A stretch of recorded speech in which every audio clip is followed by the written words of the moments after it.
고린도전서 6장 1절에서 11절까지 말씀을 함께 교독합니다. 너희 중에 누가 다른 이와 더불어 다툼이 있는데 구태여 불의한 자들 앞에서 고발하고 성도 앞에서 하지 아니하느냐? 성도가 세상을 판단할 것을 너희가 알지 못하느냐? 세상도 너희에게 판단을 받겠거든 지극히 작은 일 판단하기를 감당하지 못하겠느냐? 우리가 천사를 판단할 것을 너희가 알지 못하느냐?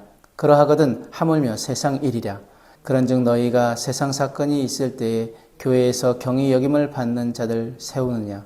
내가 너희를 부끄럽게 하려 하여 이 말을 하노니 너희 가운데 그 형제 간의 일을 판단할 만한 지혜 있는 자가 이같이 하나도 없느냐? 형제가 형제와 더불어 고발할 뿐더러 믿지 아니하는 자들 앞에서 하느냐? 너희가 피차 고발함으로 너희 가운데 이미 뚜렷한 허물이 있나니 차라리 불의를 당하는 것이 낫지 아니하며 차라리 속는 것이 낫지 아니하냐? 너희는 불의를 행하고 속이는구나. 그는 너희 형제로다. 불의한 자가 하나님의 나라를 유업으로 받지 못할 줄을 알지 못하느냐? 미혹을 받지 말라. 음행하는 자나 우상 숭배하는 자나 간음하는 자나 탐색하는 자나 남색하는 자나 도적이나 탐욕을 부리는 자나 술 취하는 자나 모욕하는 자나 속여 빼앗는 자들을 하나님 나라를 유업으로 받지 못하리라. 너희 중에 이와 같은 자들이 있더니 주 예수 그리스도의 이름과 우리 하나님의 성령 안에서 씻음과 거룩함과 의롭다 하심을 받았느니라. 우리는 살면서 억울한 일 당할 때가 많이 있습니다. 손해를 보면 억울하고 오해를 받으면 반드시 해명하고 싶고 내 권리를 침해당하면 끝까지 따지고 싶어집니다.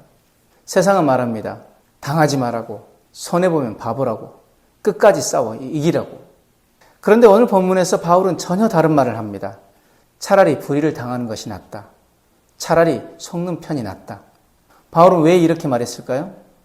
성도는 세상 사람과 다른 존재이기 때문입니다. 우리는 이 땅의 시민이 아니라 하나님 나라의 백성이며 예수 그리스도의 십자가 사랑으로 살아가는 사람들입니다. 오늘 말씀을 통해 하나님께서 우리에게 주시는 교훈을 함께 살펴보길 원합니다. 먼저 1절에 3절 말씀에 고린도 교회 성도들은 서로 고소하며 세상 법정으로 달려갔습니다. 이에 대해 바울은 놀라운 사실을 말합니다. 2절에 성도가 세상을 판단할 것을 너희가 알지 못하느냐? 또한 3절에 우리가 천사를 판단할 것을 너희가 알지 못하느냐? 하나님께서는 성도를 단순한 피조물로 부르신 것이 아닙니다. 장차 그리스도와 함께 왕노릇하며 세상과 천사를 판단할 존재로 세우셨습니다. 얼마나 놀라운 신분입니까? 그런데 그렇게 영광스러운 존재가 지금 눈앞에 작은 이익 때문에 형제를 고발하고 싸우고 있는 것입니다. 마치 왕이 될 사람인데 그 왕이 될 사람이 동네 아이들과 구슬치기 때문에 싸우는 것과 같습니다. 성도는 눈앞에 손익 계산만 하는 사람이 아닙니다. 영혼을 바라보는 사람입니다. 그러므로 내가 누구인지 알면 사소한 문제에 인생을 낭비하지 않게 됩니다. 4절에서 6절 말씀에 당시 로마 법정은 돈과 권력이 판결에 영향을 미치는 경우가 많았습니다. 그런데 성도들이 형제를 그런 세상 법정에 세워서 서로 다투고 있었습니다. 바울은 이것을 교회의 부끄러움이라고 말합니다. 물론 오늘날 국가의 사법제도를 무시하라는 뜻은 아닙니다. 바울이 지적하는 핵심은 교회 안에 복음의 지혜가 사라졌다는 것입니다. 세상은 권리와 이익을 기준으로 판단합니다. 그러나 교회는 사랑과 화해를 기준으로 판단해야 합니다. 세상의 법은 누가 옳은가를 따지지만 복음의 법은 어떻게 사랑해야 할 것인가를 묻습니다.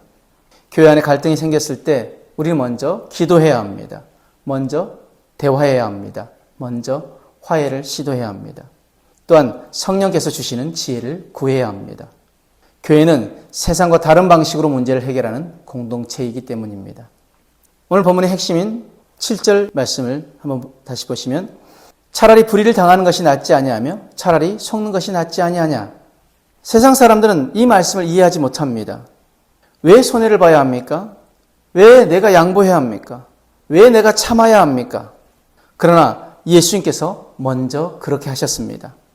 예수님은 죄가 없으시지만 십자가를 지셨습니다. 억울한 재판을 받으셨고 모욕을 당하셨으며 침뱉음을 당하셨습니다. 손가락질 당하셨습니다. 그러나 끝까지 사랑하셨습니다. 십자가는 권리를 주장하는 자리가 아니라 자신을 내어주는 자리였습니다. 바울은 말합니다. 교회 안에서 작은 이익을 얻기 위해 형제를 무너뜨리지 말라는 것입니다. 잠시 손해보는 것보다 교회의 거룩함을 지키는 것이 더 중요합니다. 내 자존심보다 하나님의 영광이 더 중요합니다. 내 권리보다 형제 사랑이 더 중요합니다. 9절에서 11절 말씀에 바울은 성도들에게 과거를 기억하라고 말합니다. 고린도 성도들 역시 한때는 죄 가운데 살던 사람들이었습니다. 그러나 예수 그리스도의 은혜로 씻음받았습니다. 거룩하게 되었습니다. 의롭다 하심을 받았습니다. 그래서 11절은 이렇게 선언합니다.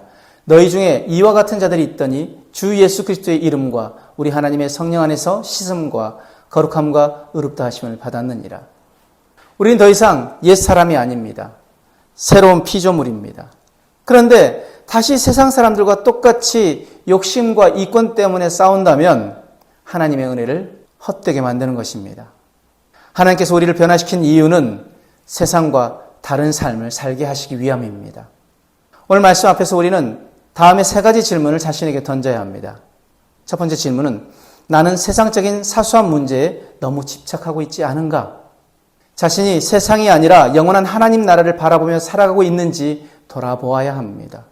두 번째 질문은 갈등이 생길 때 세상의 방식으로 해결하려고 하는가? 아니면 복음의 방식으로 해결하려 하는가? 갈등 앞에서 우리는 기도와 사랑, 대화와 용서가 먼저 앞서야 될 줄 믿습니다. 세 번째 질문은 이것입니다. 내가 붙들고 있는 권리와 자존심을 내려놓을 수 있는가? 기억하십시오. 예수님은 나를 위해 자신을 내어주셨습니다. 그러므로 우리도 사랑 때문에 양보할 수 있어야 합니다. 차라리 손해를 보더라도 교회를 지키고 관계를 지키고 하나님의 영광을 지키는 성도가 되어야 합니다. 세상은 말합니다. 이겨야 산다. 그러나 복음은 말합니다. 사랑해야 산다. 세상은 권리를 주장하지만 예수님은 십자가에서 자신을 내어주셨습니다. 성도는 이기는 사람이 되기 전에 사랑하는 사람이 되어야 합니다. 잠시 손해를 보더라도 하나님 나라를 선택해야 합니다. 잠시 억울함을 당하더라도 그리스도의 사랑을 선택해야 합니다. 우리가 그렇게 할 때 하나님께서 우리의 삶을 통해 영광을 받으실 것입니다. 차라리 당하라. 이것은 패배자의 말이 아닙니다. 예수 그리스도를 닮아가는 성도의 믿음의 고백입니다. 기도하겠습니다. 사랑의 하나님, 우리 안에 있는 욕심과 교만을 내려놓게 하시고 권리보다 사랑을 선택하게 하여 주옵소서.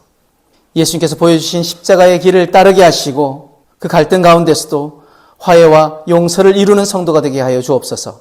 차라리 손해를 보더라도 하나님의 영광을 선택하는 믿음을 우리에게 더하여 주시고 교회를 온전히 세우는 일꾼이 되게 하여 주옵소서. 감사하며 예수님의 이름으로 기도합니다. 아멘.